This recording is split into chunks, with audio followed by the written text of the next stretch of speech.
Where is Linton? Wait till it yourself, fellas. You out in the cool. You out in the cool. Well, right now here, these days are real hot. These days are hot. He was born in the darkness. Yes, he was. Now I see that. We merely adopt it. And you know what I mean? But that's how it does go to. That's how it does go to. You know, sometimes, you know, you have to battle up with the elements and so on. So, welcome to another episode, friends, of the Heights Room. And right about now is level rain all over the place and level flooding too. Boy, let's see, boy. If you see the sites right now, it's in too nice, nah? Yeah, I mean, it's been going on since last week. We've been having some torrential rain, and right now, what you have going on in places like Penal forever flooded. Right now, up north, they hit real bad. Up north, hit real bad. And then we have all these random roads and thing all over this, you know, where don't usually have flooding and thing. But you know how it does go. With that being said, the first thing I want to talk about before we get into our guests and so on is the fact that the business sector in Trinidad has reopened. And that has led to a lot of... So after all the different measures that would have been in tandem with the SOE and the lockdown, as you want to call it, and all that, the curfew and all that, you know, there would be stages to which the government would allow things to open back, right? So the first thing I think they did a little while ago was that they allowed food to be sold, right? You can't go and sit down and eat, but you could actually go and you could buy food. So now what they have is the rest of retail being back, you know, open. You know, certain things still close, like, you know, hairdressing, the gyms, all of that. But when we actually have people, you know, that have been in close proximity to each other doing, like, you know, activities like that. But the beaches still closed, but the business sector, so courts and so on. I don't know if you saw anything in the news. Well, I mean, but after all of that, though, I mean, High Street ran off from what I see. You know what I mean? Is literally the first day thing open up, because the first thing I saw was the picture of Trin City Mall, and Trin City Yeah. Mall was ram off. You understand? And then now I seen a thing on High Street like it's week before Christmas or something. You understand? I couldn't Yeah, believe well, it. You know, people had I mean, things the to get, checking to I see if mean. men vaccination or anything like that. Nah, well, it don't have those. It don't have those kind of rules yet in places where they have to present like a vaccination card and thing. It wouldn't be like that, as of yet. I mean, Mm-hmm. I think the vaccination issue is more something to do with like employers and employees at this point in time, where we get a little bit of heat in Right, regards to right. that. True, So, true, as we could see there, true. shoppers flock to San Fernando. Now, I mean, it begs the question now that we have the shopping back open. I mean, I don't think all are the malls open, people, if retail is open. Are the Ratans, a man say are the ratans malls? open. But Yeah, well, Ratans would be very busy, because people, especially in this time too, Ratans is like one of the number one places to go to get what you have to get and stuff. Whereas yeah, you might have want to go Francis Fashions before. Now you had to go to yeah. and get essentials at Ratans. I mean, that's how it And, goes. and I guess High Street would I get away from like all the flood and thing, but because I how it on a hill and that. And that's a scene in itself, Kota, because down here in Micronesia, we would have rain, like if it's hurricane level rain, and within 2 minutes the place dry, You understand what I'm Right. saying? It has to do with the soil type. Out here is mainly volcanic rock. So you would literally see the road almost like a river in thing, and within a minute, I kid you not, no more than a minute, dry.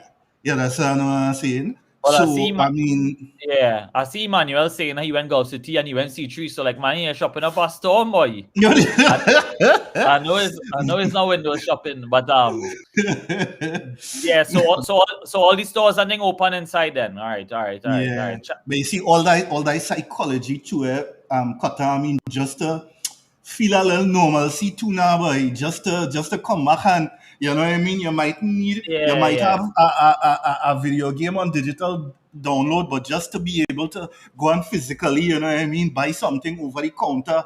You understand what I'm saying? All I part of it now, boy. You understand what I'm saying? So our next big but thing people been talking about is that we're getting 300 and something thousand Pfizer vaccines. Now, before, that was a big floss to say you're going away to get the Pfizer because we can't get the Pfizer here, and all right. this, vaccine diplomacy and things are taking place. Now we getting the Pfizer, we getting a few 100,000 of it. And what they are saying, because the Does he say Pfizer him has been defreeze one? used, Does he say him defreeze one? I don't. Yeah, I believe the mRNA has to go into the deep freeze. Yes. So with that being said, now comes the question of, with all the hesitancy that there is amongst population, are we going to see uptake of vaccines for children among the public? A big uptake? Are people going to be vaccinated? Are children going to be vaccinated? Because right now the hesitancy among certain sections of the population is very high, Right. and Right. I think that there would be a great amount of children who not going to opt to take the vaccine. So we have to wait and see, because I mean, one of the main parts of the game plan to get things back to school and going back out to school and things, is that the children need to get vaccinated with the Pfizer, as far as I could see. Right. But that, from what we're Right. reading on the Yeah. screen there, And Minister like it's a Gatsby full Dolly. scrum. Yeah. I'm not sure what let me just pull Yeah. back up. It's like it's come full serve. With the Pfizer, with the vaccines overall, is according. I'm not sure if it is This changed, one in but it is well particular, I think changed. she mentioned first come first serve. Just come to any of them 12 locations she mentioned down there. So I mean, it'll be interesting to see if it's like a long line. You understand? Because Pfizer was what men was fighting for. You know what I mean? So now you get it. You would think men would just fall in. Well, I seeing that Munilal wrote to Gatsby Dolly and say it is distressing that while you speak of a fast-track vaccination process, your government has sidestepped such heavily populated communities as Pinal, Debe, Barakpur, Faizabad, Siparia, amongst others. But in light of your request for volunteers to operate additional vaccination sites, I hereby offer to source qualified personnel for a venue within the Oropoch East Electoral District. There was vaccination sites at Siparia. I think. I mean, Yeah, I don't know if it. yeah, I don't know if it changed. I don't know if it changed. So the yeah, culture must yeah. continue. But Just scroll down there. Where's the 12 day of there? It's a Urupucha thing. At the bottom of the page, I think, at the 12. Costa, walking vaccinations. Napa, Yeah, Bolafield, Larry Gomes, Gomes, Grandi, Toco, uh, Cuva, San Fernando, Rio Claro, Fabre. Labre. Okay. Well, yeah, well, I guess the man really ain't there. You know what I mean? Yeah. And, you know what I mean? I Right. So thought the that walking would side. So yeah, stop at least, you know? yeah.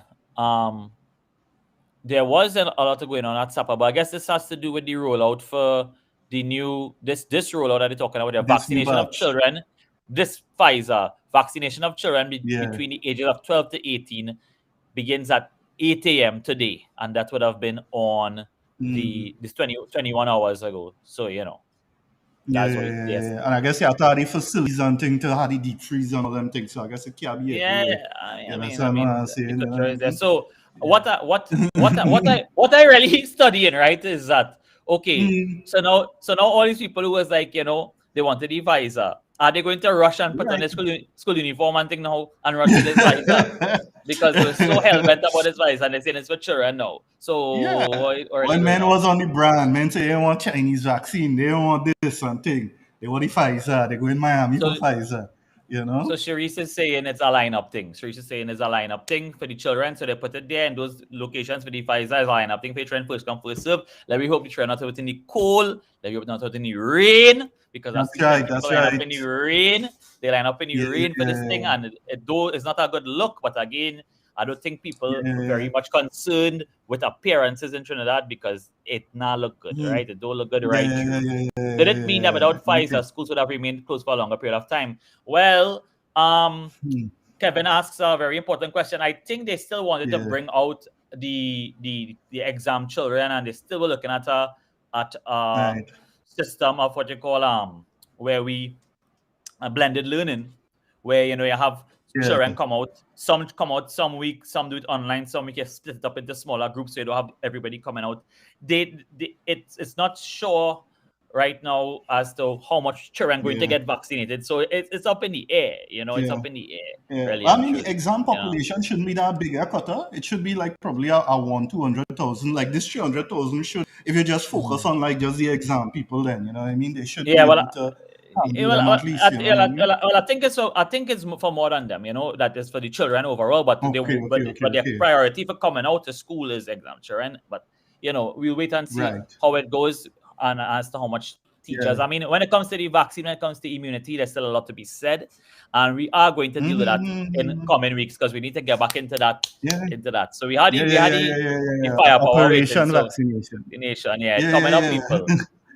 So I mean, at this point in time, I think we could roll into the main event of today's show. All right? Or let's say. So, our first guest is, our main guest. He will go on. We would have advertised, and then we had an addition coming in. Is Jillian Goddard. Jillian Goddard has been leading in environmental and community activism for over 30 years. Most of her focus has been towards reestablishing resilience in deeply damaged human and natural communities. She's the founder of Sanitas Organics, an agri-wilding company which created the first organic shop in TNT. Now rebranded as New Earth Organics, she co-founded the Alliance of Rural Communities of Trinidad and Tobago in 2013, which has since grown to a network engaging in 15 countries. Welcome, Jillian.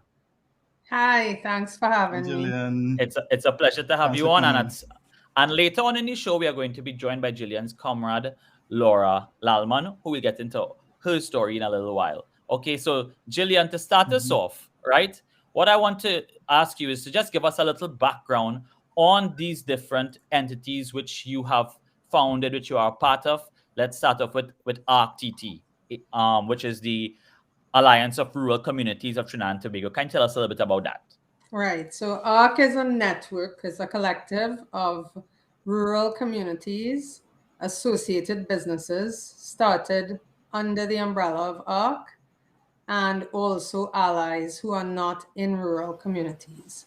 So we started off, really and truly, it was kind of an accident. I started making chocolate with my partner. We decided to teach chocolate making to some friends who were cocoa farmers, and it went from there. So we thought in the beginning we were just going to show people how to make chocolate as we were learning.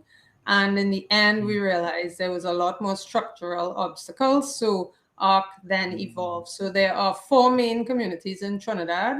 We've had a company in Tobago, but that's on a hiatus now, 2 in St. Lucia, and we have an initiative with allies in Jamaica and Dominica, and we are teaching chocolate making or interacting with other chocolate makers in Nigeria, Ghana, Cameroon, Ivory Coast, Uganda, and Malawi. And then we have 2 allies and people we are connected with also from the African diaspora in the US.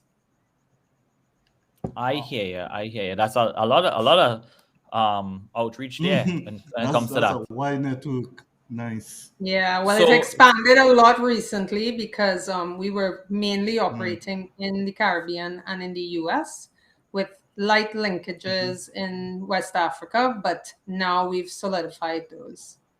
So how did those linkages come to be so widely? What really Well, was the when you operate in the craft chocolate world, you get to know people because it's a small sector of the commercial industrial chocolate world. And so there's a lot going on inside of it, a lot of changes taking place, a lot of communication. It's a sector that is growing. So Right. through that, I started to meet a couple of people in West Africa. And actually, we've been trying to do this for years, but because of having Zoom, honestly, it has really Right. allowed us to kind of level up in a way where we don't have to be dependent on people to create the linkages for us. So we were Right. able to go straight to people, and then the network started building from there. I hear you. Now, Caribbean Homestead, that is another entity which I've been told about, but I really don't know anything about it. So what is Caribbean Okay, Homestead so now? we have to kind of back up to Sanitas first. So Sanitas Okay. is the company that I had started about 14 years ago. I started the first organic shop in Trinidad. That was in Woodbrook. And Right. we had a shop, cafe, camps for children, lots of different things going on there. And it became a cooperative after 2 years. It's since privatized. And because of Sanitas, which had kind of gone on a little hiatus, we took back the name when we started making chocolate. But the goal of Sanitas, really, it's an activist company, really working to change the values in our communities, the understanding of how food should be grown in a way that is will collaborate with the environment. And so Sanitas is where ARC came out of. And Sanitas is also where Caribbean Homestead came out of. So it's Oh, okay. a model of how you do business. I'm not particularly into individual entrepreneurship. I don't think it's actually a really workable model. So Sanitas, even though it has an individual entrepreneurship registration, the main goal is to actually share what is learned. So it is almost like the R&D arm of ARC. So Right. it's registered privately. What it allows is for the risk to be taken in that company and then spread to the rural communities and now across the globe. Because when I hear Sanitas, I think about the chocolate, right? But you're saying that Sanitas is not just a brand of chocolate. First No. and foremost, you said something that's all about a camp and all of this. So what? So just for my ignorance, run that by me again. Plenty Sanitas vibes. is so what? What did Sanitas start off as, and what is it actually? If it's Okay, not just so Sanitas started off a name eating the sun, right? So we don't have chlorophyll, so we have to eat things that eat chlorophyll, or we have to eat things that are able. It was really the name itself was Sun Eaters, so we are Sun Eaters, but through a medium of plants. I like that. And animals. Right. So Nice so it really was.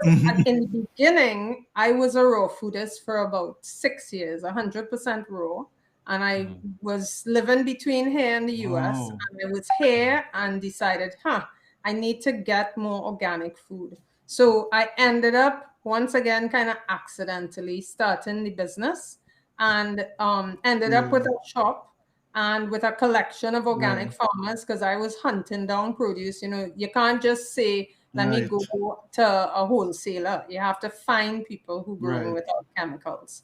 And so that is how Sanita started. And the truth is that if you're working in primary agriculture, growing things, which I have been doing, it's very difficult to actually make a living and afford the things that we kind of accept that people should be able to afford if you are not processing. So Sanita started off as a way to support planting without chemicals and also processing by farmers and creating collaboration so we could do those things together. So this was about almost 15 years ago now.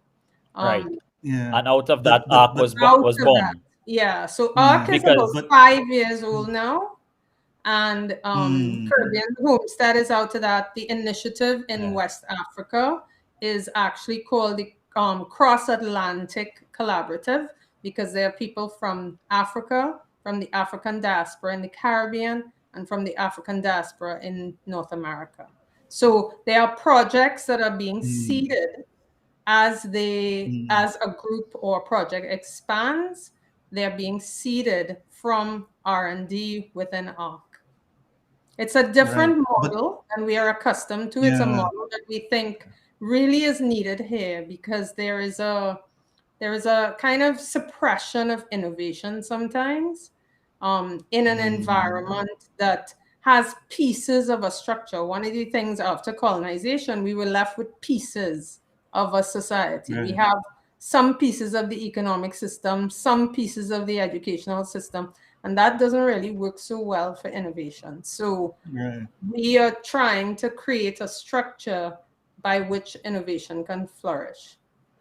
But let me ask this, Jillian. I mean, that was some important heights you just delved into there. So let me just bring it back to those heights a little bit. You mentioned Sanitas about being this sort of organic produce organization, and you mentioned going on a raw foods diet. I mean, I was by birth vegetarian, and I've learned, like, all the different nuances between vegan, fruitarian, and all of that and whatnot.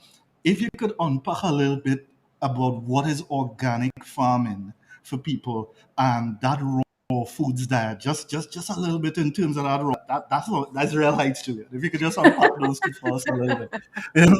Right. So in terms of organic, now organic is a new word. Basically, what we call organic now is how people used to plant, right? So with petrochemicals, we started having byproducts that are utilized in farming, including fertilizers, some pesticides, and in addition, there are other chemical products that have been developed. Now, the thing is, it is a lot to do with the design of the system, right? We are creating crops that are working in a poorly designed system. So even when it comes to the food we decide to eat, so in Trinidad and Tobago, now we into annual crops.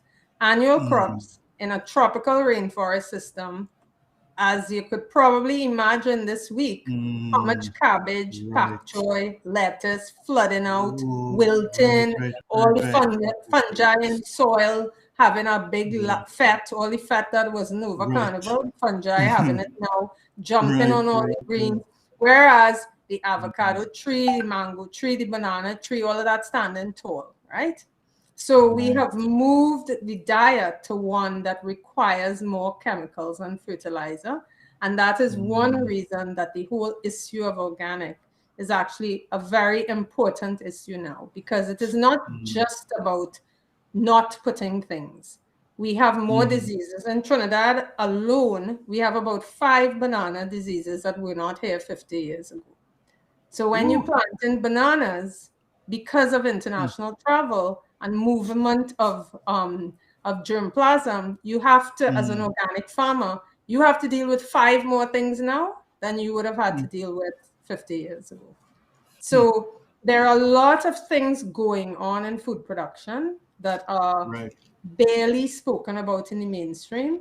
And so even though people hear this word organic is not just about not putting chemicals. It means you have to design your planting area properly. You have to choose certain crops rather than others. You have to plant together. So within ARC, we actually have an organic online group that we have Zoom meetings, and we sit and we give each other information, advice. We think about planning, because you can't just not plant. I mean, I see people not spray. I see people doing that, just decide I go in organic, stop spraying, but they don't strengthen the soil. They know nothing about composting. They don't have access to manure. They don't necessarily have information about companion planting, annuals versus perennials. So there's a whole bunch of information. If you have a cultural agriculture, which is what is called agriculture, if you actually have an agriculture, you have information that has been passed down for generations. Instead, we change in crops every 5 minutes. And so that doesn't lead to the ability to design well or to be able to grow without chemicals. That said, I have never grown with chemicals in my whole life. And I've been growing stuff for almost 40 years now. And I wouldn't even know how to use chemicals. So, and I sell produce. So it's a question of, you have to have the information, and working in a collaborative way works really well. I hear you. Because I mean, when I think about agriculture in Trinidad, it's very rare that you hear that there are people who grow with no chemicals. Like it's always here, but they're using minimal chemicals and this kind of thing. And I do know that, I have one of my partners, Keshav, he's always been talking about how he's getting stuff from ArcTT. And he used to have the boxes come and he's take out all this stuff and thing and he's put it up on his Instagram. And I feel like, well, there's top-notch thing going on here, boy. Full 100. So now I know. Full 100. So now in terms of, like, I know we're talking cocoa after this, but what you said just now, there's partially a reason why people are planting annuals and using chemicals. And one of them is our land reform laws are as antiquated and backwards and top down as ever. So if you have to choose, if you do not have secure land tenure and you have to plant a crop, you're not going to plant something that's bearing in 3 years. You're going to plant something that you could get, take up in about, 2 months, 3 months, in case you happen to get run off the land. And the statistics show that most of our local land, food production is planted on what we call squatted land. So, so we have some antiquated land issues that are not being addressed, that are causing us to use more chemicals. I know it sounds ridiculous. Like, how could that make such No, it doesn't really sound ridiculous. Now it sounds very plausible given what is the norm. I mean, it sounds like something very plausible. But I mean, it's interesting though, Kota. I mean, for us, being conscious of the history and stemming from the colonial vibes and thing, we may be like, well, that is seen. But I mean, let me talk a little bit about that, delving into like the history of cocoa. Let me get into some of the meat of the things now, right? And to really unpack and understand, well, where this thing come from. Because until this episode, Jillian, honestly, I didn't really see cocoa as being such a crop with such a charged history. And only reading recently, I read, as I was telling you, from Columbus to Castro, from Dr. Williams, and he had spoken a lot about the sugar crop and the charged nature of that. In the beginning, it was the Spanish coming to the Caribbean looking for gold. They take all the gold and everything, going back with the gold, and then it transitioned to sugar. But then there was also a stage where they went into cocoa, and in that cocoa, there was almost like a colonial model that sort of went with it. And they, in other words, to mirror the same sort of system with the goal of taking what value the Caribbean has to offer and whatnot. And apparently it went so far they actually considered Ghana what they call the Gold Coast, where they spoke of cocoa as black gold. I mean, in Trinidad we know black gold to be oil, you know what I mean? But they actually affiliated in the 1911 that word black gold with cocoa. So much so in Ghana they say they have this quote: "Cocoa is Ghana and Ghana is cocoa." You know, so it makes me then think, with that colonial background, Jillian, what is the colonial background of cocoa? Is it that in the Caribbean cocoa existed indigenously, or was it brought in? What sort of background, colonial background you're aware of? Okay, so remember we did exist before the colonial period. When you look at it, is really a blink of the eye, right? But it's a blink with pepper in your eye, because even though it's short, it has a lot of bad design, stupidity, poor understanding of consequences. So let's think of cocoa before the colonial period. So cocoa was in South America and eventually in Central America for thousands of years. So we're looking at Trinidad having a history of thousands of years too, of people passing through here.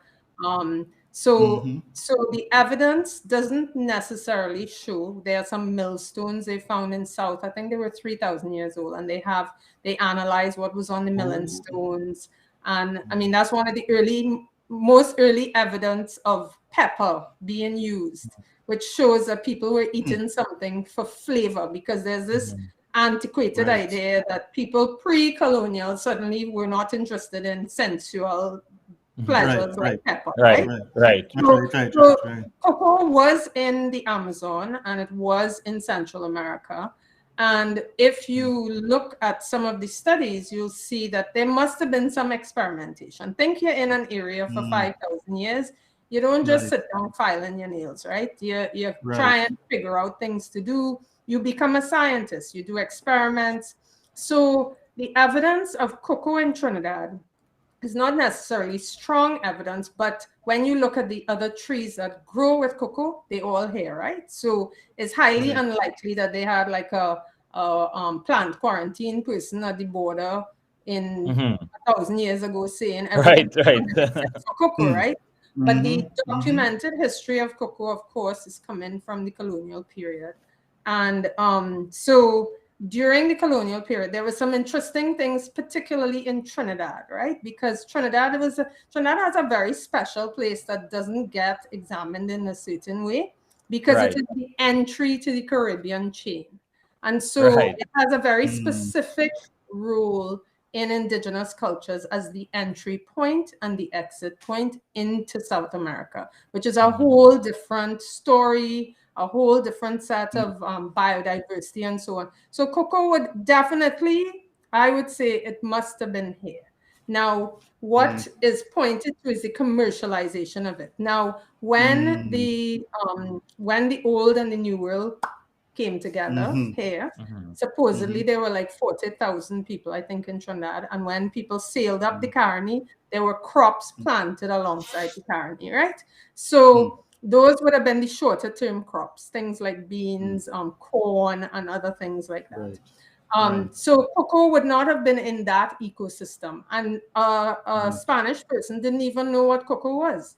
So in the period until the late 1700s, Trinidad really was in a period of the decimation of its indigenous population and the movement of it flowing in and out. The Spanish really did not figure out the colonization thing at all. They were dying, they were running into the bush, they were doing whatever. Anyhow, so the late 1700s, when Trinidad really got its population through the colonial period, cocoa came around that period. And that's when you would start hearing about like French Creole cocoa and things like that. During the settler period, when land was being given to people based on them being Catholic. So sugar happened, but cocoa is a very different crop. So cocoa led to the fact that Trinidad does not necessarily look like the typical Caribbean plantation society. the landmass plant cocoa on, you could have small plots. Sugar required big plots with factories to process. That is not, you had to process the sugar really fast. That's not the same thing with cocoa. The fermentation and the drying could happen, and then the beans could be stored for a while before they were shipped out. So those people, when you look at it, you know, agricultural anthropology, looking at what was growing and how that affected the society. So cocoa then led to a lot of smaller crops. So in a way, it was probably part of why the mentality here is more a kind of breakdown, small scale, we doing our thing, I doing my thing, not the big plantation culture of Barbados, Antigua, St. Kitts, Jamaica. You know, it's a very different story. So Trinidad then became, it wasn't yet attached to Tobago, and it became a very big producer of cocoa. So in the 1800s was the heyday time. And so when you look at the formation of this society, a lot of who we are gets changed by what is growing, how it's growing, what is required. So that is in a nutshell part of how cocoa would have affected what we did. Now, the other thing it's affected is that it's not grown as a monoculture. So the terms you kind of need to know is polyculture and monoculture. And polyculture is where you're growing in a system, a diverse system. So it's kind of cool because it's a little reflective of the population here. In the sense that cocoa is a crop that reflects our population. It is a population that has a lot of diversity of religion, culture, subculture, this, that, opinion, side opinion. And cocoa is very much like that. So when you looked at a cocoa estate, sometimes you could see as much as 200 other crops growing in that estate. And sometimes some timber and a lot of things going on at the same time. So it's a really good crop to then create a business model that has multiple products. And what you see is in the modern world, if you go into ADB for alone, they're not so skilled at doing that multi-crop thing. They're much more comfortable with you saying, I'm producing cocoa. Right? Yeah. Right. So then tell me something, Jillian. From that, okay. So we understand in terms of that perspective of cocoa and where it came from and that kind of thing. But there also was, what I'm trying to also understand is the colonial impact on more of the commercial model now. And I do appreciate that from what I understand, that the early 1900s would have initiated the invention of the cocoa press. And with that initiation of the cocoa press, it had the emergence of these giants in the US and UK, which is your traditional big five, which almost looks like the arms of the colonial empires kind of way, which is your Hershey's, Cadbury's, Fry's, Rowntree's, and Swiss. That colonial model, what essentially was their model? That basically these big guys want to produce these chocolate bars, so therefore the Caribbean islands and the Ghana and whatnot will be the feeders of the cocoa for them. So therefore you want to get slave labor or free labor in order to feed that. What was that colonial? Because I remember watching on your Instagram a really interesting article about Willy Wonka. You know what I mean? That it had that sort of thing. Torian, I don't know if you could pull up that that I actually found that article. And I didn't even know about this sort of racial background of the pygmies. You mean racism? Yeah, racism. exactly. So if you could kind of expand on that a little. When you talk about Oompa Loompas? Yeah. And when Roald Dahl was asked to make a change by the NAACP, he said that they were like Nazis.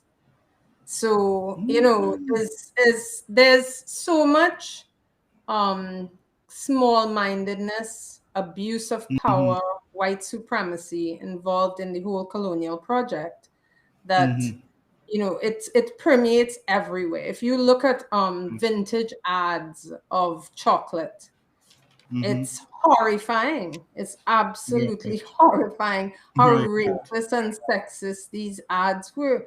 But for me, and this is my own analysis, right? Now, to me, first off, part of the reason for the Colonial Project was that in Europe, they had already decimated their environment because of their witch burning and all of their destruction of indigenous knowledge. Their ability to control the size of their population, to grow the right things was gone, right? Or at least hidden away.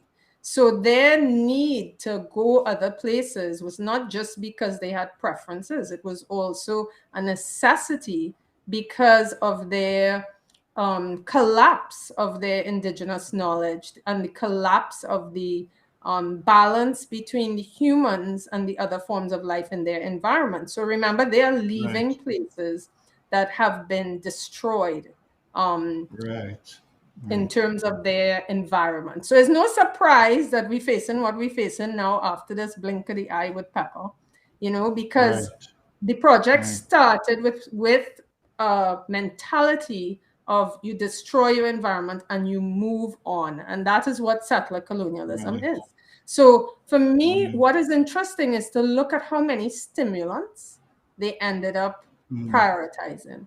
Because sugar, cocoa, coffee, they had all kind of other stimulants in small amounts, cocaine, they had all kind of stimulants because is that what's required to live in a dense human settlement with a certain kind of work life? I see Faraz put capitalism. Well, it's an approach to your resources and your environment, and an extractive approach. So I don't know if you've read like original documents, because I like to read original documents from like Captain Cook or Columbus's diaries. And I mean, I read originals, and you don't. I read Columbus. Right. You don't go near the secondary stuff, right? Because that's interpretation, right? Look at the diaries, and they are online. And at the beginning of his first diary, he refers to the fact that they just kicked the Jewish population out of Spain. So now they had those resources.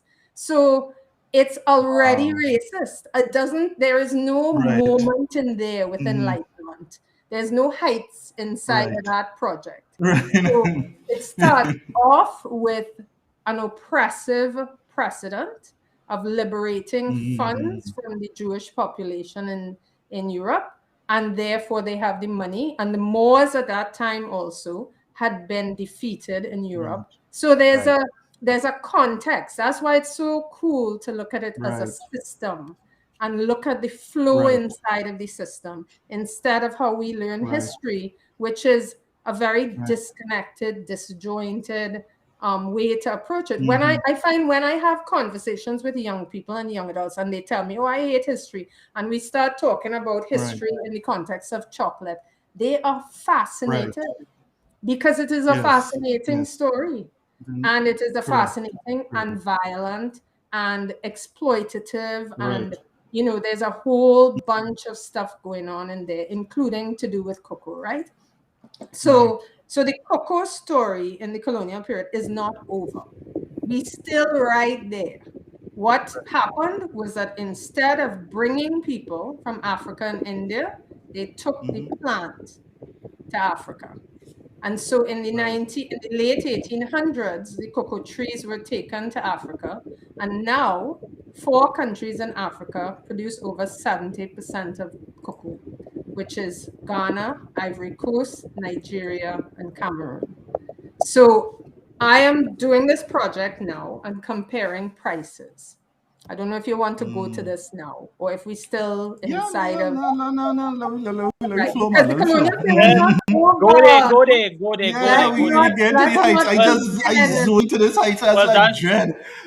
If you was a history teacher, I might have do history, but I mean, I 2 hours in Form 3 and I dropped it to you. You said something, Jillian. You said it's not over, You said it's not I did not take history in school. I did not take history in school. What we need to really be I paying found attention it boring. I found it. Yeah. I found it. There was something lacking in cohesion. I'm into storytelling. I love stories, and I was interested in, like how it would mesh. What is the continuity? How do we look at what we're going through today and utilize our history to understand it? And that's not what was going on. So, anyhow, so here all that being said, what we really have to figure out now is what has changed. Where does that same level of oppression, racism, all these things, where does it still exist today in the realm of everything? And does it? So if we were to think about power, right? Who has power and who doesn't? Now, in one of the ways you get power is through money. And so by keeping prices low, you are reducing a group's power. So currently in West Africa, I mean, just last week I checked on some prices. People are getting paid, let's say the port price. So you pick the cocoa, you pay somebody there, you pay to transport it. So the port price is between $1 to $1.20 US a kilo to about $2 a kilo, right? Now the beans here, we paying minimum $5 a kilo. So now let's add that up. Trinidad is not producing much cocoa at all. We're producing definitely less than 500 tons, probably closer to 300 tons or less. Ghana produces, if you multiply that by 2 and then by 1,000. So they're producing like 800,000, I think, or something up there, tons of cocoa. And Ivory Coast producing something like 900,000 tons. Multiply that differential of that $4. But this tonnage is by per year, per season? That's per year. So multiply that and you will see the deficit because the real price for cocoa to produce it is not being paid, which then means that people resort for desperate survival to paying to using children either from their family or from outside. So who is the culprit here? Who is the culprit? When you go and you look at the data, so let me break down price again. So in Trinidad, if we pay $5 US per kilo, and then let's say we turn it into chocolate, we're going to be selling that for about 30 to 50 US a kilo, right? That's with sugar added, and obviously you're losing the shell and so on. So you're going up multiple times in price. And that is why Europe is rich. Plain and simple. It's not all the stories about technology and all of this. We all started at approximately the same place. But then by putting laws in place that you were not allowed to process, there were times in Trinidad where we were not allowed to make furniture, we were not allowed to do this, do that. Everything had to come from the metropole. So that whole idea of the removal of raw materials, meaning sugar cane, cocoa beans, coffee beans, and then the processing into finished products, coffee at Starbucks, chocolate bars, sugar pouring down in something, syrup, and just multiply that by everything, including humans. So raw material, Trinidad, we school people for free and then everybody leaves. And they go and they build somebody else's place. So that is happening with everything on every level, including cocoa, right? So then, Jillian, what you're describing is the nuances and the reach of this sort of colonial model. In my mind, the colonial players that I came across was like the cocoa farmers, the cocoa boards, conglomerates, local government, plantation owners, and the modern players is almost like an equivalent version of that. Torian, I don't know if you could pull up the link I just sent. No problem. This is one that Actually, not this one. It's actually, yeah, just scroll on to the bottom. Just scroll on to the bottom. Is that self?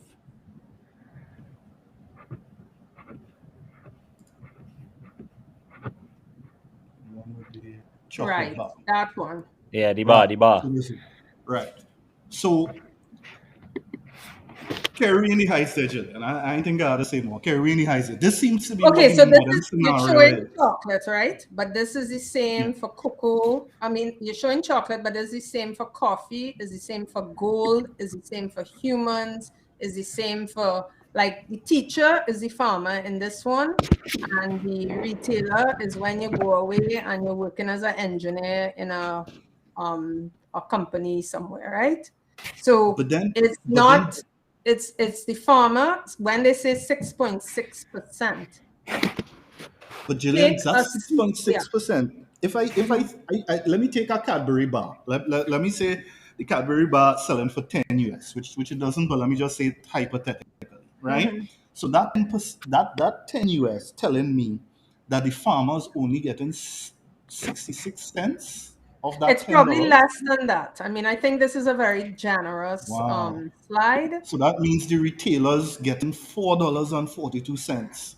The manufacturers The getting $3.50. Yeah, right. But I mean, it's a little more complicated in real, simply Right. because you have to think about, okay, so if the farmers are making 6.6%, but there are many more farmers than there are retailers, it means per Right. capita, the amount is even Right. less. It's less. Yeah. So if you're Right. looking at a chocolate factory in Switzerland, they have replaced the humans with machines, right? So the machine itself, the same process with that. The machine is being made in China. Right. The mine that the metal is coming out from the mine. So this is a simplistic version of if we really were to make it three-dimensional, where we also accounting for the stone mill that is used in the grinding machine and what country Right. is that from India, because usually that's where we Right. get in our machine, the metal. So take this and multiply it by, I don't know, infinity, Wow. right? So So, wow. So then I mean, who maybe owns I'm the not land putting and you all in this, high. Jillian? Maybe I'm No, not Jillian, putting you that's in real high. high shit. No, it ain't No, not I think Jillian. I'm That's putting real you high on shit. notes. I think I'm putting you on the notes. Yeah, like someone is saying we receive one of the highest rates pound to pound for our cocoa beans. Now that is branding, right? Because our cocoa beans, I'm sorry to say, I shouldn't say this on a public channel, but that whole thing about Trinidad has the best cocoa beans, excuse me. So I tasted a chocolate bar from some beans from Uganda, and it was the best chocolate bar I ever tasted in my life. And I don't say that lightly. Yeah? But So, Jillian, we clearly up there, weren't we? Out of the 5 samples we sent for that awards, the Cocoa Awards, didn't 3 make the top 50? how So many clearly we up there. samples do you think Uganda sent? No And clue. how- But I'm sure you're gonna tell me right now. Well, no, I mean, I know that like Cote d'Ivoire, there was a farmer there who came top in the world. All of those award things. Sorry to say, but there's a That's a brand. mafia. It's a marketing kind of thing. That's a mafia. Yeah, I'm not saying our beans are not good. Our beans are, if they're well fermented and well dried, which wasn't the case 5 years ago when I first started making chocolate. 5.5 years ago, the beans were horrible. So one thing I have to say is that the change in chocolate production here is an example of how that idea that things take long to change isn't true. Because in 5 years, it went from when we were first giving people cocoa, they were spitting it out, like literally spitting it out. And now chocolate bars, I mean, when we were giving them chocolate, now chocolate bars in every supermarket, in every gourmet store, everywhere you turn, you could buy chocolate in Trinidad now. And 5.5 years ago, people were spitting it out. When you mean everywhere you turn, they could buy chocolate in Trinidad. You mean chocolate like local chocolate? Like local chocolate. I mean, sorry, we should classify that. We have local chocolate that is not from local beans, and I'm not calling no names. And we have local chocolate that is from local cocoa beans. If you see the prices below a certain amount, you know, and what was being spitted out? Huh? And what was being spitted out? Because What was we local had chocolate was being spitted out a few years ago, but not anymore. Is that what you're trying to say? exactly, Local- because part of the thing is, part of the colonial model is you send out your product and you get an inferior version back, right? Right. So the chocolate we were eating was minimally cocoa beans, maximally sugar and milk. So really kind of we got accustomed. It's like, okay, say you grew up drinking Tang and not orange juice. When you You taste would think orange that juice, you you will will think, spit it out. what is this exactly? Right. Exactly. Right. That is actually a real thing. That example of orange juice, because the orange juice is so processed, at least in North America and Canada That's almost pure specifically, sugar. they were a sample group were given real oranges and they didn't like the taste of Are real you trying to oranges. say, Torian, that Florida is natural, not natural?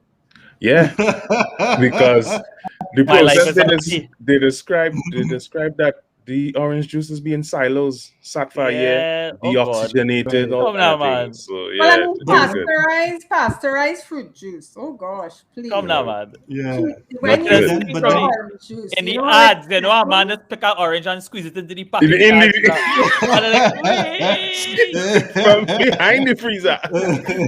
Oh, yeah. But then tell me this, Jillian, because I mean, from what you describe, okay, I have a better understanding of this colonial model and how it is we look into transition. And from what you describe, as I mentioned to you when we chatted before, I mean, I grew up in Cedras, and even as far as Cedras, I only know about Nuggle and Cadbury's, and I never really see a local chocolate until I probably start to go UV, and I probably went like Marval or something, and that's just my reality. What is the difference between? And I hear you talk about craft chocolate. I mean, I 36 years, Jillian, and I didn't even know what that was. So if you could Right. kind of transition a bit into that.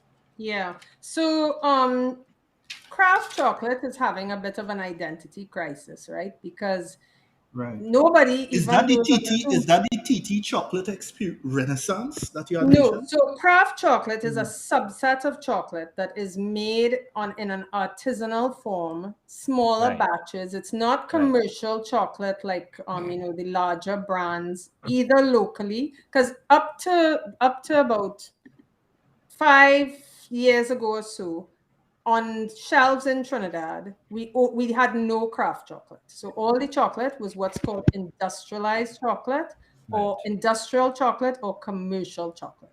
And now we have craft chocolate all over the place in Trinidad, right? And craft chocolate on a global scale is less than, I think, 2% of the market. So it's still a very small sector, but it's much more than it was before.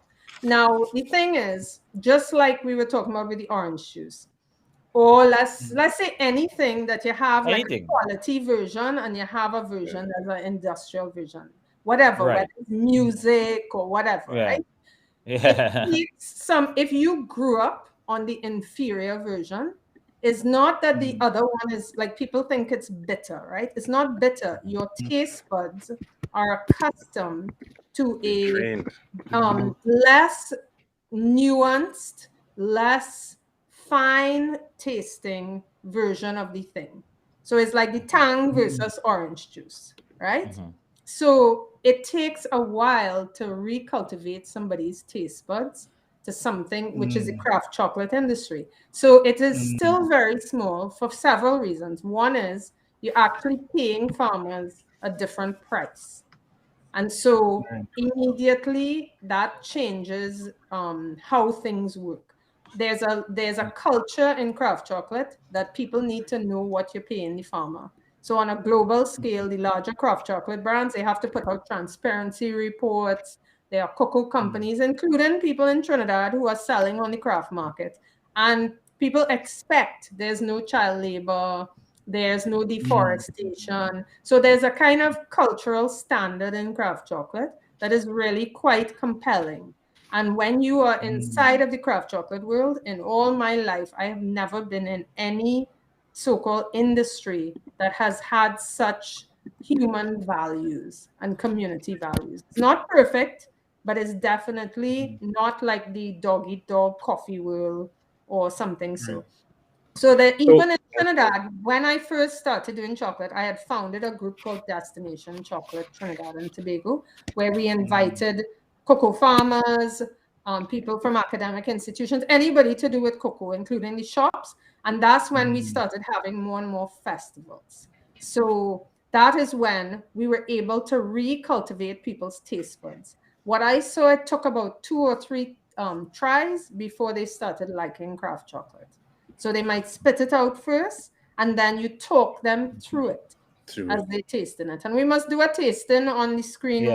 Yeah. So that actually was that was actually going to bring up to my next question. So how do we convert people or introduce people to this craft chocolate and taking their taste buds back into that more natural Okay, setting? so there's some tricks you could do. So one of the things is, we have there's something called cocoa nibs, which is just a fancy branded word for broken up cocoa beans with the shell removed, right? Roasted with the shell removed. So if somebody tastes that first, then they get accustomed to something without sugar. So say you have a party, a chocolate tasting party, have some nibs there and let people taste the nibs first. Now, the New World, so we have New World cocoa, right? Because of our soil, there's something called terroir, which is to do with, they use it in wine. The place that something is grown affects the taste. And the terroir in this part of the world makes chocolate taste fruity. Now, that is the original taste of chocolate, right? But because we grew up eating West African chocolate, the chocolate there, we think that's what chocolate's supposed to taste like, but that wasn't the original taste of chocolate. That has more heavy notes, more nuttiness, a more round, like if you're talking about bass pan in Panorama, whereas the Trinidad one has more like tenor notes and guitar pan. So it's a different flavor. And so you get people tasting the bean and they will taste those flavors. We have like dried fruit undertones. People often will ask, do you have banana in this? Or do you have raisins in this? That's the taste of our chocolate. Is it just to kind of, put it into a kind of other discussion here just quickly. So would we be able to ever see somebody mass produce craft chocolate? There's a bit, that's why I'm saying there's a bit of an identity crisis right now, because some of the firms have gotten bigger and they can't quite figure out where does it stop being craft and where does it become commercial. So there's a lot of discussions happening now in the craft world. We don't have anything large enough in Trinidad to say we're moving in that domain yet. Our version is like what we call a mega farm. So everywhere else has a small farm, right? Small farm, right. So we're not in that commercial realm. So now we have left on the show because I can't remember. We have about half an hour again, and we can bring in the other speaker too soon if we could, because we have a half an hour again. So maybe it's time we should introduce our other guest tonight, and we have here Laura Lalman, otherwise known as Alana to some, and Laura is taking her precious time to come and be with us tonight, because I know you have a lot of things on your plate and things. So Laura holds a master's distinction in human resource management at the Lockjack, and she is project coordinator at ArcTT. She has a strong volition to utilize her skills sets in NGOs as grassroots is the place to make the most difference and to create stronger communities. Welcome, Laura. So let me bring you in one time on this. If you could come in one time on this. I know I kind of playing devil's advocate here, but so is it that we might not be there in Trinidad right now with the mass production of craft stuff, right? But is it that craft stuff is merely the fact that it's being made on a smaller scale, so you are able to pay more attention to certain things? Or is it that we are just looking at mass-produced chocolates and their quality as inferior because it's different, if you know what I mean? This is definitely one to put across to Jillian before I add anything. Right. So as I said, there's an identity crisis. I would say the craft chocolate world is now in its early teens and trying to figure out what its identity is. and trying to decide. I mean, within the craft industry, those decisions, everybody's talking about it because it's the first time that craft companies are large enough. Dandelion Chocolate in San Francisco, Taza Chocolate in Boston. So there are companies now that are large enough that they're starting to resemble the industrial company structure in Dandelion. You know, they're fighting, the employees are fighting to unionize. You know, so these are things that were never in the field before. And I don't think this is just about chocolate. I think as ethical food production starts to increase, the dilemmas that were inside of the large companies, we're going to start seeing some of those dripping over as the companies producing ethical foods or ethical products get larger because the demand is larger.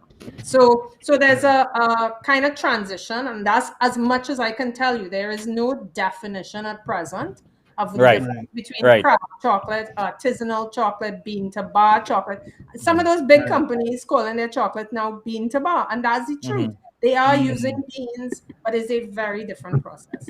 So I don't know if I want to make sure we have time to talk about the fact that ARC is the only structure within which there are cocoa farming communities who are making chocolate in the world. Like, there are not communities like villages and so on. Most chocolate makers are actually in the craft industry, are people with 1 and 2 degrees. They are functional. People came from other careers. And that's the same in Trinidad. A lot of the people here who are making chocolate, including me, came from another career path and became chocolate makers. So the fact that there are several companies, and that's what Laura knows more about too, is that what is it like to allow farmers or to support farmers in any industry, but in this case, it's in chocolate, to actually take charge of their product and process it. Laura? Great. So I will pick up from her points about rural communities, because that's especially one area that requires a lot of advocacy to happen. And that is how I got introduced to the chocolate that ARC makes, was when they had a function within one of the rural communities that first started. So this is Brasso Seco. And the same thing that Jillian is doing here for you and giving you that story of why chocolate is important and how you're trying to make it work, because these are communities that get marginalized. You have the most disenfranchisement happening here because no opportunities are really happening. How many opportunities can happen when they're disadvantaged by the distance, employment, education, and a lot of other factors that are happening. So when I started coming on board, it was as a customer. A lot of people who are in the comments are also customers. And the story that she's telling for you as well is something that really connected. So when I started to then volunteer and then go into working with it, you get to notice that because communities have so few resources, getting them involved in something that they've already been a part of. So these 3 communities currently in Trinidad, and there's one in Tobago, already have a background in cocoa production. So some of their great-grandfathers used to work on cocoa plantations.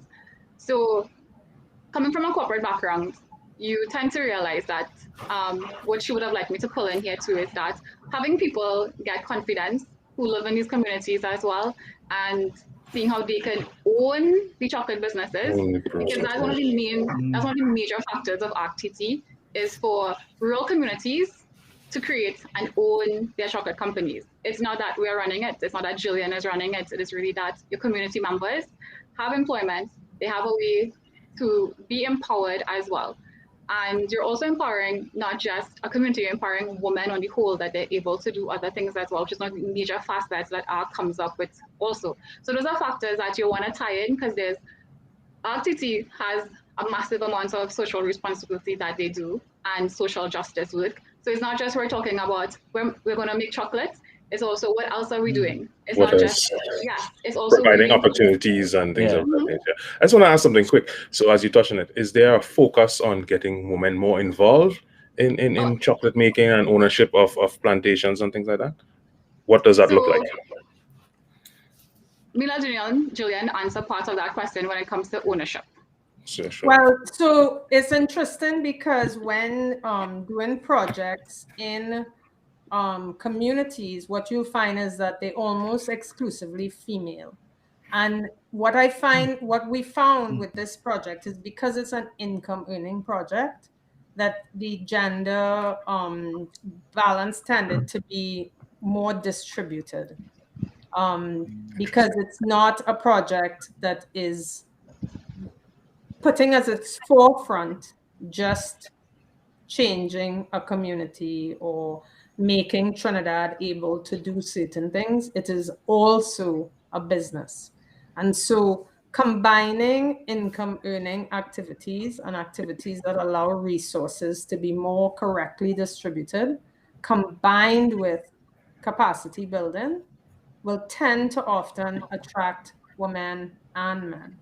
So it was an interesting thing. It wasn't the intention. The intention just kind of was, worked out. yeah, it worked out that way.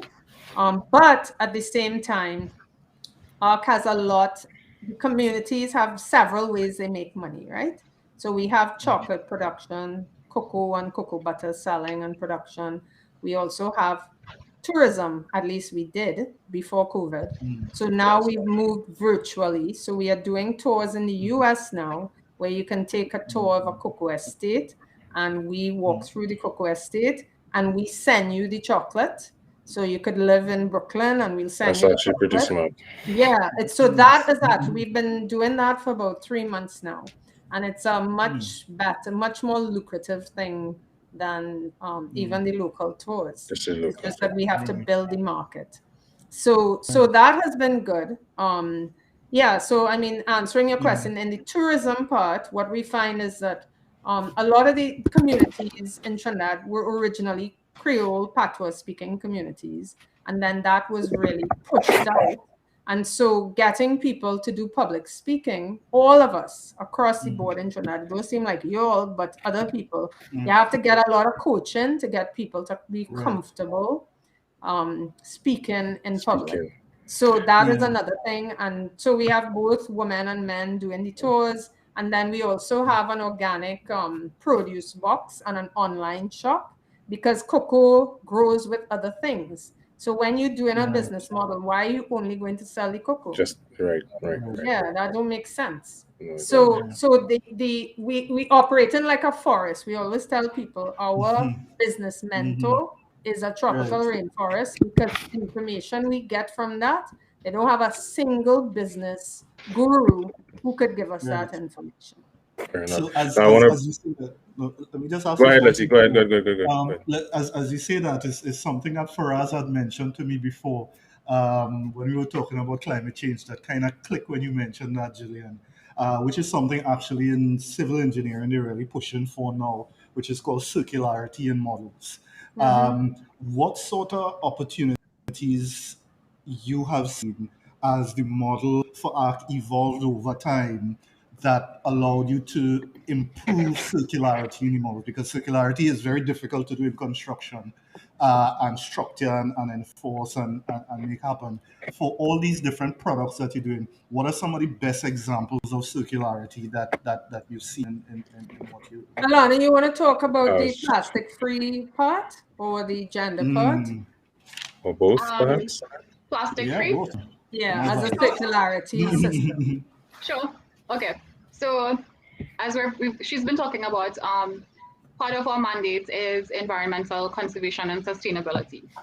So every product that we endorse and we have at the shop, or we sell, chocolates, everything is considered plastic free as much as possible. So I could tell you probably up to 75%. And what you're trying to do is edge closer to the 100%, which is sort of impractical at this stage. And what our plastic free mandate encourages us to do is to really be mindful and to be aware of how much damage we're already having in the environment with plastic waste. So what also happens at the zero waste shop, which is the space that we have in Trinidad, is that you get nothing in plastic. Everything happens in recycled containers. You could send in your own containers.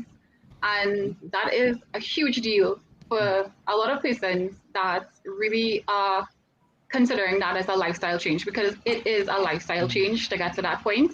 So if our model is considered to be something that we're trying to create sustainability, we have to do it in every facet of it.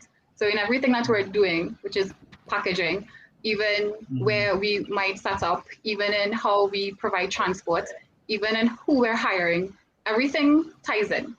There is like nothing that we're doing that doesn't tie back into our value system or what we believe in and what we really want to see happen for the future when it comes to saving the environment and creating better opportunities for people and making sure that agriculture is something that we see as what is best. Because I'm coming from corporate and that is not the best way. And this is actually one of the better models I've experienced when it comes to how are we making sure that there is accountability for your actions. And if I'm going off topic, just tell me because I could veer off here. No, you're good. So I'm moving into the employment Fine, aspect it's fine. as well. Yeah. Sure. So I'm moving into that aspect as well. And so let me pull into the employment part because that is like one area that I have. I have seen and witnessed what Jillian was talking about, building people's confidence, that we've had members who started off as just like whatever you want to think is the first facet into chocolate making. And she now runs the Brasso Seco Chocolate Company. And she's what, 21, Jillian? Yeah. Right. Yes. Wow. So we have a community member from Brasso Seco that started off when she was probably 17, maybe 16, and worked her way into this with the help of ARC. And I mean, she's amazing and is now running an entire chocolate company who should be here tonight. But you can have one. You can have one. Send the links. Brasso has had no internet for 14 days now. And What? that's true. That's true. They have the landslide. The whole company that is up, the part of it that's in Brasso, is working off of a cell phone for the last 2 weeks. Because nobody's box is working, nothing is working, and that's the kind of thing you're struggles you have to deal with. What? Even worse. I mean, it ties into why rural communities are so disenfranchised and disempowered. Something as internet access that we take for granted. Because if my internet goes for 5 minutes, I'm cussing everybody. Yeah. So, but this is what they're facing every day, and they're still successful at it because that is the resilience of rural communities. Right. So, and the other thing is, none of us would exist without rural communities. We would the water coming from there, the gravel, you're an engineer, the aggregate coming from there, the cement coming from there. Basically, the reason that sieges were so important as a strategy in kind of early development of cities is because cities consume, they don't produce. They don't produce any raw materials. They only use the raw materials. So when you undervalue your source, that's basically what it comes down to. You undervalue in your source. So when we have an attitude towards the environment, it's not an isolation. It's an attitude of disregard for the cradle that bears us. And it is a kind of overall attitude where we are so arrogant and so short-sighted that we actually think we are so this and we so that. And the truth is, see just city for a week and you will see. Exactly. Speaking of attitudes, right? And speaking of this whole disregard and so on, and then listening to you all speak for the past almost hour and a half now, and sadly we are running out of time. So I want to bring up something quickly before we reach that point, and we will have you on again because there's so much you can still unpack about what you just spoke about. And I know there was something you wanted to speak about, and you're asking how much time, Jillian, but we really, you know how it is go. I want to talk about, the fact that you all are so, environmentally conscious. You all are so aware of so many different things that a lot of people do not take into consideration when it comes to business in Trinidad and Tobago. And then when we spoke before, you talked about values in business and value based. And when so a certain, we could call him, we could say whatever. People already know who I'm talking about. You pull your chocolate off the shelves, right, of a certain entity in Trinidad due to things that It's on my Instagram, so it's Starlight that I pulled it out of. right, good, right. So you pull it out of Starlight, and when it comes to business, people say, "Oh, that's a bad move." You have one big chain carrying your products. Why would you do that to yourself? Can you tell us a little bit of why you chose to pull your products off that, and how that ties into your value system as a businesswoman? Right. Well, one of the things that sometimes is kind of mistakenly understood is that if you're a liberal, you have to let everything be sweet and nice. And no, you have to set limits and boundaries. And when people are unable to set limits and boundaries for themselves, you set the boundary for them. And so that is not just to do with an attitude, it is to do with the material you are using, how you're producing your cocoa, how you're making your chocolate, where you're getting your grants from. Everything about how we operate can actually have accountability built into it. Now, the challenge is that it is a cultural behavior. People, we have this idea that culture is the dance somebody does, or the drumming sequence, or the instrument they play. But culture is the external reflection of your internal philosophy as a group. That's what culture is. And so the dance you choose to do is a reflection of what you believe. What are your underlying beliefs? And so when we take external action, we are creating culture. And so when I choose to have somebody talk to me in a certain way, I am creating a culture where patriarchy rules, skin color rules, all of those things play into That's the tone for everything that comes after. Yes. So culture, especially in a society like this that was so torn apart and so much violence exerted on this land mass. And the great thing is that when you are from a new culture, you can make change rapidly. I remember when Doubles had no cucumber, and all of a sudden somebody started to put cucumber. And within a year, everybody had cucumber with it. In France, they have a bread that they make in the same bread for 300 years. So the advantage of this country is that cultural change can happen rapidly for the good or for the bad. It is a society that is very rapid. So for me, if you are trying to shift the culture to even more Black hatred and stuff like that, no.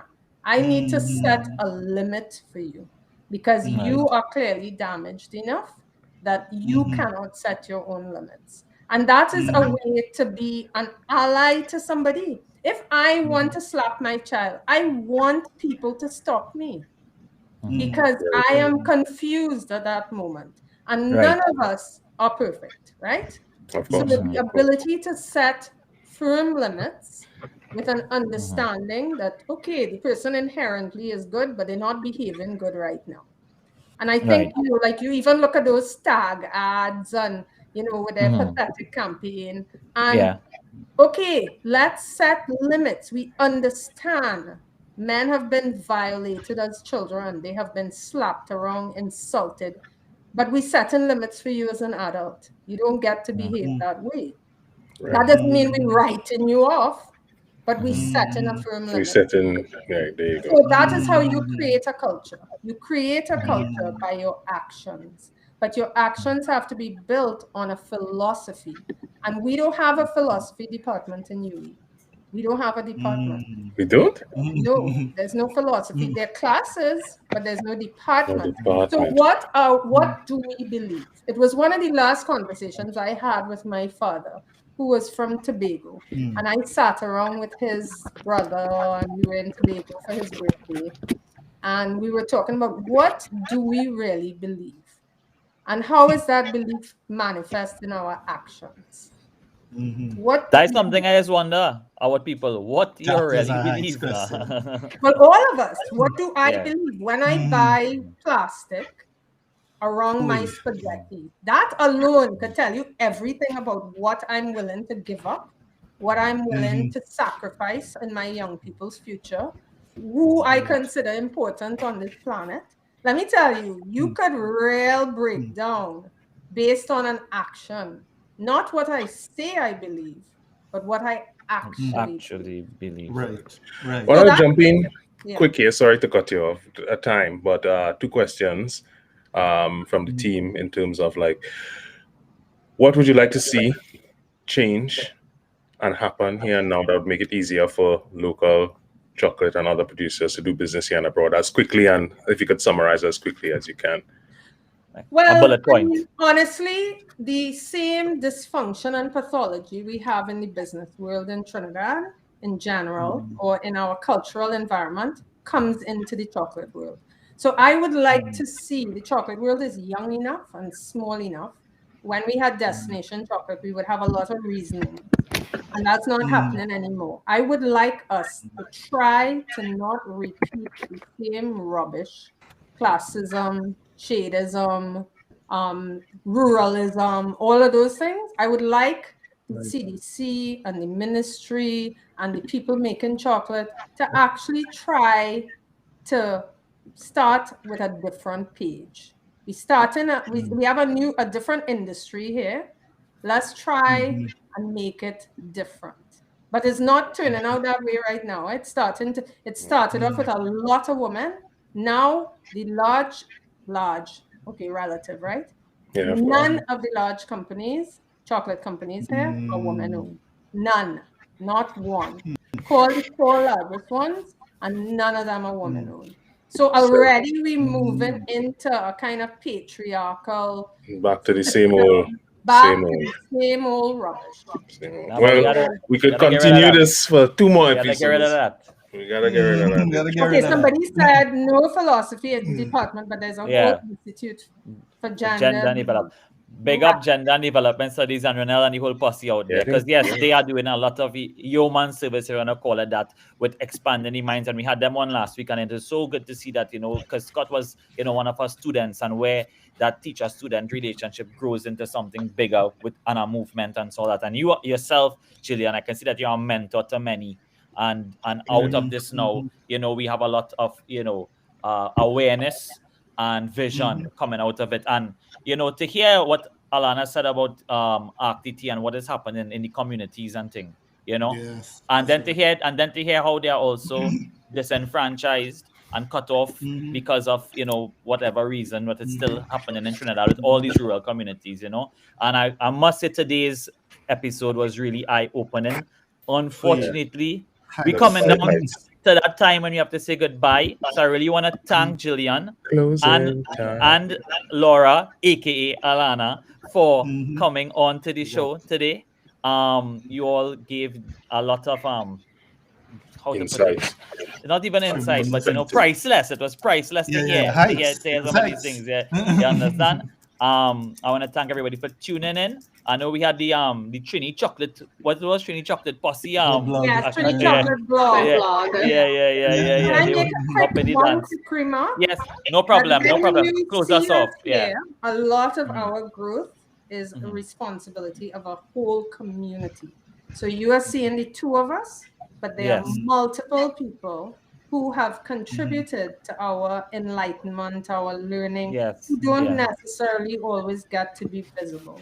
So I just want to put a representation for that is part of what has allowed us to share this richness. Definitely, as they say, no man or woman is an island, right? So thank you all for tuning in. We will have Jillian back because we have things to talk about. We finished half what we laid on. Let's see the chili. Did Jillian get to say what our social media pages are? Because I know people have been asking where to find the Please do it. So we have a website called chocolaterebellion.com that mainly sells in the US. So send your US friends there, but you could find information on ARC there, and you'll find our social media. Our Instagram page is The New Rural TT. Okay, so you could put in Alliance of Rural Communities also, but it's The New Rural TT. And then Sanita's page is just Sanita's, and on the Sanita's page in the bio, it also has the new rural TT. All right, and that's sun eaters, people, not Like Sunita. eating the sun. All right. Not Sunita is somebody else. Sun eaters. Sunita, working in the field right now. All right. So from all of us here at High True, thank you all for joining us, and thanks, Jillian and Laura, once more. It's lovely. Thank you. Thank you. Yes, sir. Bye. Bye. Later. Blessed. Yes, sir. Later.